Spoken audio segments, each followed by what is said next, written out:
I grew up from a family that my father and my mother separated when I was now about to go into secondary school. So, that time is very, um, how to put it, very kind of very, you have to be very careful at that time because, you're now trying to learn how to be a man when you're going into your teenage years. But what I remember about my father before that was that he used to take us everywhere. So a lot of memories was made with all the different events that we went to, and that is what I hold on to when I think about my father. But after that, I went from seeing my father every day to seeing him once or twice a month. And so at that point of time, when I was really trying to figure out how to be a man, I had no one to look to. I didn't realize, but I was picking it up from television, from my friends, basically learning the wrong things of what a man was. I became very macho, very male chauvinistic type of person, with the chest type of man. All right. But I grew up in church. And because I grew up in church, like I got my good examples of what a man truly supposed to be from my pastor at the time, Anselm Warwick, and from the deacons. And that is why I place very high emphasis on the men that are in church because you don't realize, but the younger men are looking to you for who a man's really supposed to be. And you must lead by example. Like you may not be a father, but to them you are because they're looking at you. Because I looked at them and they were my example, my good examples of what a man's supposed to be. So later on, when I came back from America to do medical school here, I realized that my life really needs to understand what a true man was supposed to be, and I realized that I really wasn't it, and that is when God had to father me Himself. I spent a lot of time with Him during that time, um, searching the scriptures, in prayer a lot, and God fathered me and showed me a lot of things of how a man really supposed to be. And when I got married and eventually my wife got pregnant, I was scared. I was really, really scared because I was like, wow, I grew up being very insecure. I grew up being like very unsure of myself and how am I going to live and raise a child, especially a son was on the way. And I was like, what am I going to do? Am I even ready for this? But God told me that you're my son and I have been fathering you for these past years, and that if I didn't think you're ready, I wouldn't even provide. So that was the first lesson I had to learn. Then later on, I learned even more lessons as I spent time with him, and he showed me the example of Jesus. As a man and as a father, you are the king, you are the prophet, and you are also the priest of your family. As a king, you're supposed to protect your family. You're supposed to provide for them. You're supposed to be for them and give them your life, live for them. As a priest, you are the mediator between your family and God. You must be on your knees praying all the time, constantly for your family.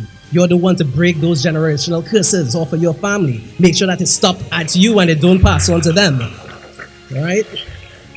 You're the one who have to lead your children into the ways of God. Because without your example, they may fall away. Because I grew up in church, but I fell away a lot. All right? As a prophet, you must hear from God the direction your family needs to go into. So you must keep your ears open to whatever God has to tell you. Because where your family goes must be in the direction of God. And these are the important things that I listened to and that I learned. And I thank God for all the people that He placed in my life to show me all those good examples of what a real man and what a real father is supposed to be. So I thank you all also because I realized since I started this church, there's a lot of very godly men here. And I don't really believe a man is a man until he's a godly man.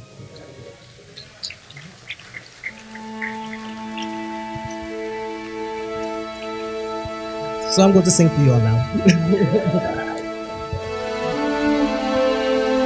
Always dedicate my songs to God. This is my tribute.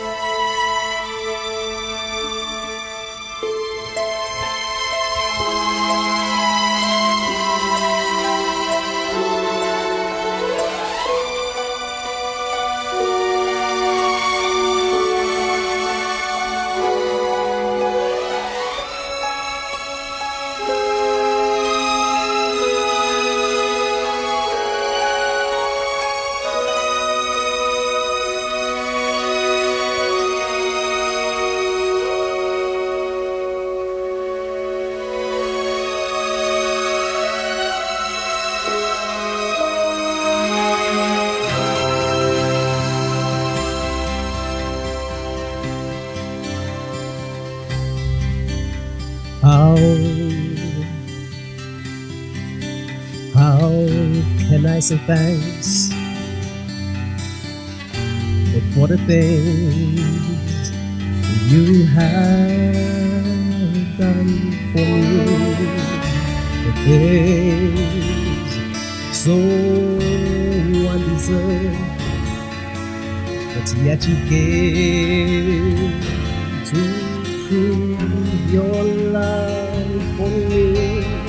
And the voices of a million angels cannot express my gratitude, and all that I am and never hope to be. I owe it all to you.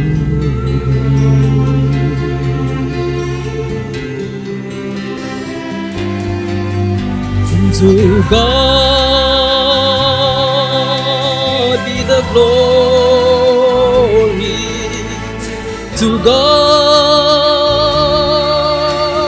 be the glory.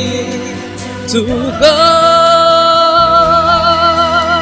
be the glory for the things He has done. For with His blood He has saved me, and with His power He has raised me. To God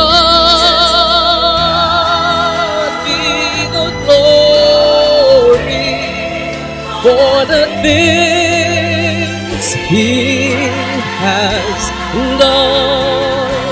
Just let me live.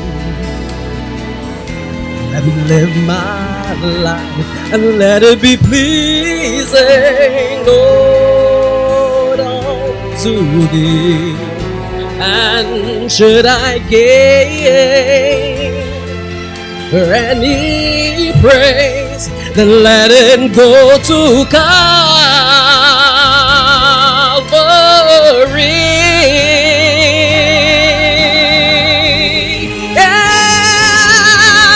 With His blood He has saved you and me, and with His power He has raised me. To God be the glory for the things He has done. To God be the glory. We give Him glory for all the things that He has done, because without Him, we would not be where we are. Without Him, we wouldn't be even living, to even have children, to even be able to give, to be able to serve. Without Him, we wouldn't really understand who we really are. He's the one who holds all ourselves together. He's the one who provides. He's the one who gives. He's the one who loves us unconditionally. And with His blood,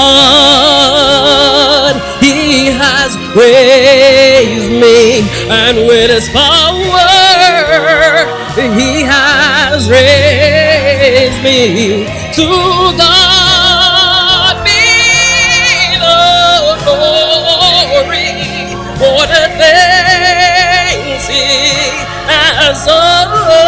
Yeah, what a victory He's won.